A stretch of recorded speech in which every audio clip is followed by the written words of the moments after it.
Yo, dudes, the Empire's pretty chill. Maybe you could, like, join it or something.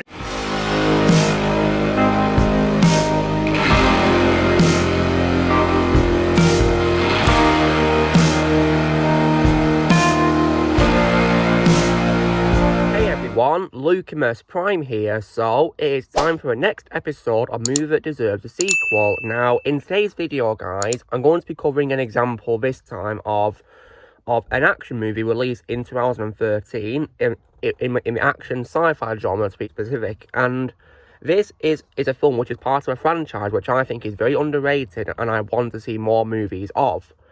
And this film, guys, is the latest movie of this franchise, which of course is none other than, as you probably guessed by the title and the thumbnail, 2013's Riddick. So, you guys probably wondering what do I think of a Riddick franchise. Well, like I said, I think it's a very underrated franchise, and Richard B. Riddick is one of my favourite roles of all time of Vin Diesel, who's played him in everything Riddick related, you know, movies and games or whatever, ever since he first played him, of course, in Pitch Black.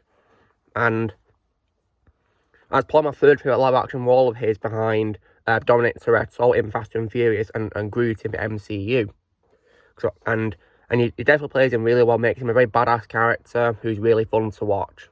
So, when it comes to a franchise, like I said, I think it's very underrated, and I even as well have the movie so far on Blu-ray. So I, of course, have the movie I'm talking about in today's video on Blu-ray, Riddick 2013, and also a collection of several movies, which includes, of course, the first movie, Pitch Black, on Blu-ray, and also as well the second movie, The Chronicles of Riddick, on Blu-ray, and as a bonus, a short animated movie on DVD called The Chronicles of Riddick, Dark Fury. So, which definitely looks, you know, something worth watching, of course. And so, and I really would love to see more of Vin Diesel playing Riddick, because, like I said, guys, I think he's a very cool character, very underrated in a very underrated franchise, and I really do hope that there'll be more to come, because at the end of the movie, of course, we have Riddick departing into deep space, so you could probably tell another story with him because he's going into space. He could probably end up somewhere.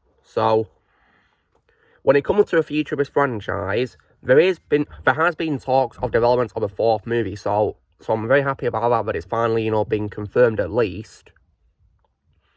And also Vin Diesel has been talking about it as well, and apparently this movie is going to be called Riddick Furia.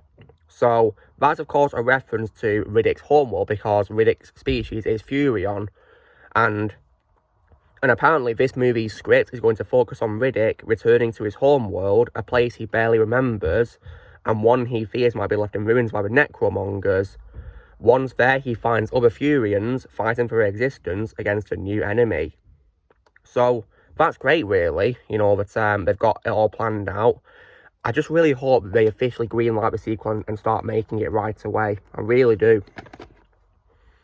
And apparently it's in the storyboarding phase, according to Vin Diesel's post on Instagram, so great, but I really hope they get a move on and start making it right away, because unlike several other franchises I've seen Vin Diesel start in, which in my opinion should have ended with certain movies, this is a franchise I hope they do more movies of. For example, I've already talked about a movie that didn't need a sequel series, about why, in my opinion, the MCU should have ended with Avengers Endgame. I've said why, in my opinion, Fast and Furious should have ended with Furious 7, and also why the Triple X movies should have almost stayed as one movie alone and didn't get sequels to begin with. However, though, I really want them to do more of the Riddick franchise, because like I said, guys, I think it's very underrated, and I want to see more of Riddick as a character. Like, they should have done less Fast and Furious movies and done more Riddick instead, in my opinion. They should have just done the 7 Fast and Furious movies, which I can accept as canon, and then done more films of Riddick, in my opinion, because like I said, guys, I think it's a very underrated franchise but deserves more attention. If you guys have not seen Riddick yet, I'd recommend the movies so far, which I of course do have here on Blu-ray. And when it comes to waiting for this fourth movie to come out, guys, what I'll do in the meantime is I will keep re-watching the movies I have here, of course, with hope that this fourth film will start production right away.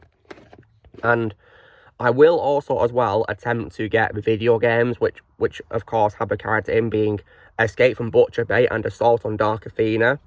And I definitely am interested to play those games because I heard they had really great reviews.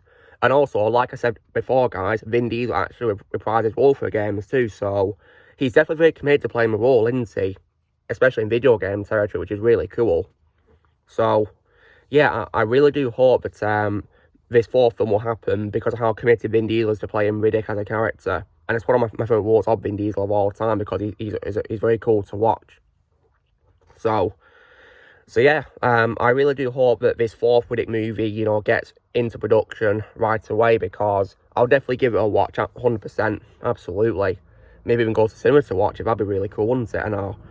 And what I'll also do, guys, is I'll also maybe one day post a video where I rank the movies as well, maybe. And I'll also post reviews for them as well so far. That'd be really cool to do. So yeah, because, like I said, guys, I think it's an underrated franchise which deserves more to be talked about. And I will definitely talk about it, you know, in my channel quite a lot, actually, because I think it definitely does deserve the attention. So yeah. Long story short, guys, in my opinion, Riddick, released in 2013, the latest installment of a Riddick franchise, is definitely a big example, I can say, of a film that does deserve a sequel. So, you know, drill, guys. I was covering today why, in my opinion, Riddick from 2013 deserves a sequel. So, you know, be sure to give this video a like. Also, be sure to let us know in the comments what you guys think of Riddick from 2013. Do you need a sequel? On the comments below what you think. Also, be sure to join Team Prime by pressing subscribe with videos coming in the future. If you'd like to be a member, you can just join if you're using a PC or laptop or your little subscription, and I'll see you all later.